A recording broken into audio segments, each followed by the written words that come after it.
Orbital wave function बहुत अच्छा रूप ले लेते हैं जब हम एंगुलर वेरिएशन के अंदर चले जाते हैं।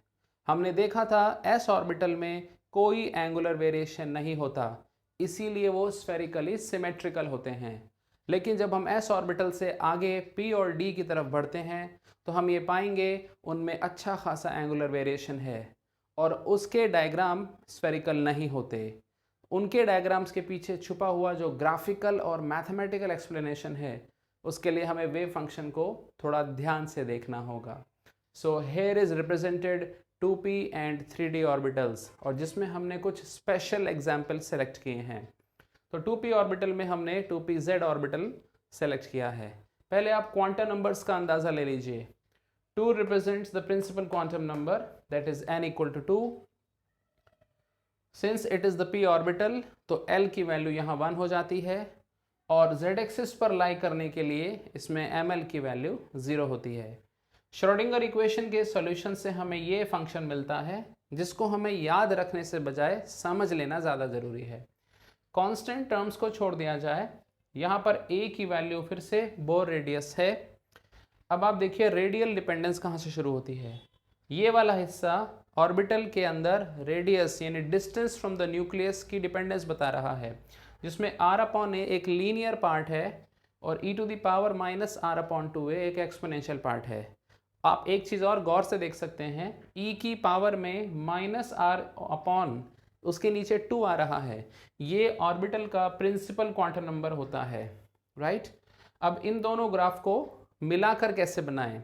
You can imagine r/a is a linear graph and e⁻- is an exponential graph. जब इन दोनों को एक साथ क्लब कर दिया जाएगा तो ऑर्बिटल पहले कंटिन्यूसली राइज करेगा बिकॉज ऑफ r/a, और थोड़ी देर बाद e की पावर नेगेटिव उसमें डोमिनेट कर जाएगी और मैक्सिमा को टच करने के बाद वो नीचे आ जाएगा और फिर वो एसिम्प्टोटिकली 0 तक पहुंचेगा। हालांकि ऑर्बिटल का वैल्यू, वेव फंक्शन का वैल्यू यहाँ 0 है।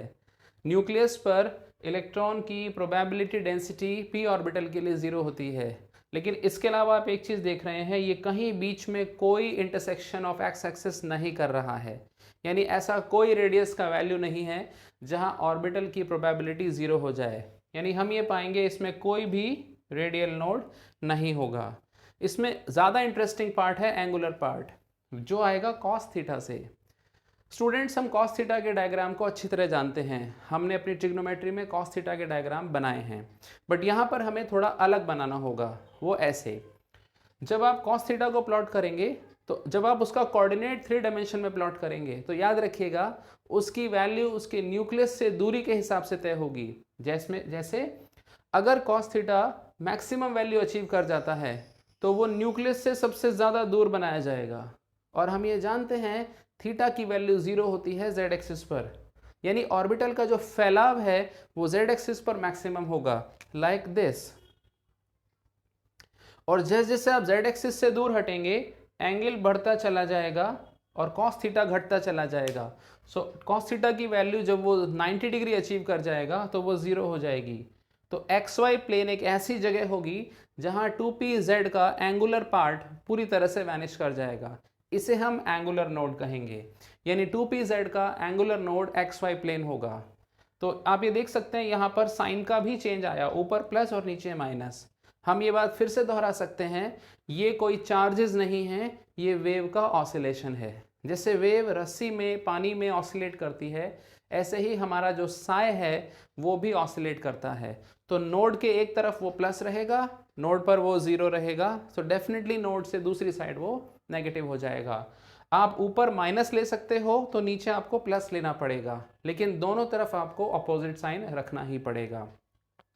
अब इन दोनों ग्राफ्स को मिला देने के बाद इस पार्ट में जब आप ये वाला पार्ट मिलाएंगे तो 3 डायमेंशनल डॉटेड प्लेन आपको यहाँ दिखाई दे रहा है। This is the diagram. तो डॉट्स ये बता रही हैं कि इलेक्ट्रॉन की प्रोबेबिलिटी कितनी ज़्यादा है।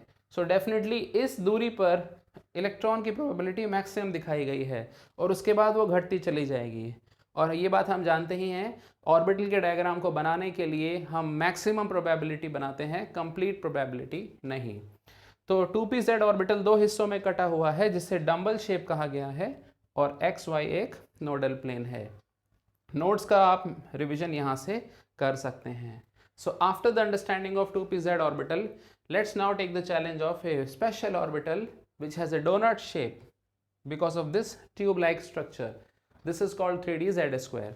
तो सबसे पहले देखिए क्वांटम नंबर्स क्या हैं. Since it is 3d, तो n is 3. Because of d subshell, it is l equal to 2. And since it is for z square, the ml is 0. हालांकि ये नोमेनक्लेचर 11-12 में इतना ज़्यादा स्ट्रेस नहीं दिया जाता. आपको ये दोनों क्वांटम नंबर अच्छी तरह समझ में आने चाहिए. ये है श्रोडिंगर इक्वेशन से मिलने वाला वेव फंक्शन जिसमें ये कांस्टेंट पार्ट्स हैं. तो रेडियल डिपेंडेंस यहाँ आती है. पहला वाला पार्ट पैराबोलिक है R square upon A square, और दूसरा पार्ट इसमें एक्सपोनेंशियल है e to the power minus R upon 3a0. एक बात फिर से गौर की जा सकती है, r के डिनोमिनेटर में जो 3 आ रहा है वो यहाँ का प्रिंसिपल क्वांटम नंबर है. अब इन दोनों का जो कॉम्बिनेशन ग्राफ है वो बिल्कुल 2pz जैसा ही दिखेगा, लेकिन वो पहले पैराबोलिकली ऊपर जाएगा और फिर मैक्सिमा तक पहुंचेगा और फिर नेगेटिव एक्सपोनेंट की वजह से वो नीचे आ जाएगा. तो यहाँ भी कोई रेडियल नोड नहीं मिलेगा. So you can verify n minus l minus 1 is 0. इसमें ज़्यादा इंटरेस्टिंग है इसका एंगुलर पार्ट. वो आप देख रहे हैं 3 cos स्क्वायर थीटा माइनस 1 पे आ रहा है. आप एक चीज़ नोटिस कीजिए, 3 cos स्क्वायर थीटा माइनस 1 जब 0 होगा तो जो थीटा की वैल्यू है ना तो वो 0 डिग्री होगी ना वो 90 डिग्री होगी. यानी ऑर्बिटल जहाँ वैनिश करेगा वो एंगल ना तो z एक्सिस पर होगा ना ही xy प्लेन में, तो वो कहीं मिडिल में होगा. तो मान लीजिए वो ये ग्रीन लाइन से दिखाया गया है ये थीटा, और इस थीटा के ऊपर ऑर्बिटल का साइन प्लस रखा गया है, फिर इस थीटा से नीचे माइनस, और दोबारा से वो रिपीट होगा क्योंकि ये cos स्क्वायर थीटा है. राइट. तो इस तरह से एक बड़ा डंबल इधर दिख रहा है और एक छोटा डंबल इधर दिख रहा है. और ये जो नोड है ये है एंगुलर नोड. एक नोड ऊपर की तरफ दिखाया गया है और एक नोड नीचे की तरफ दिखाया गया है. फर्दर जब आप इन दोनों को मिक्स कर देंगे तो you will get a doughnut shape, जिसमें ये बड़ा हिस्सा डंबल जैसा रूप दिख रहा है और ये एक ट्यूब लाइक स्ट्रक्चर है जिसकी वजह से इसका नाम पड़ा है डोनट. इसमें कोई रेडियल नोड नहीं है जैसा कि कह दिया था, और इसमें जो है 2 एंगुलर नोड्स हैं. हालांकि ये 2 एंगुलर नोड्स प्लेन का रूप नहीं ले पाएंगे क्योंकि ये एक इसका एनवलप बनेगा. तो जब आप इन दोनों ग्रीन लाइंस का एनवलप बना देंगे तो you will get it node cone like structure. So एक नोडल कोन ऊपर रहेगा और डेफिनेटली एक नोडल कोन नीचे रहेगा. So this will enhance our learning of p and d orbitals, जो हमें आगे सिग्मा पाई डेल्टा बॉन्ड्स बनाने में काम आती है.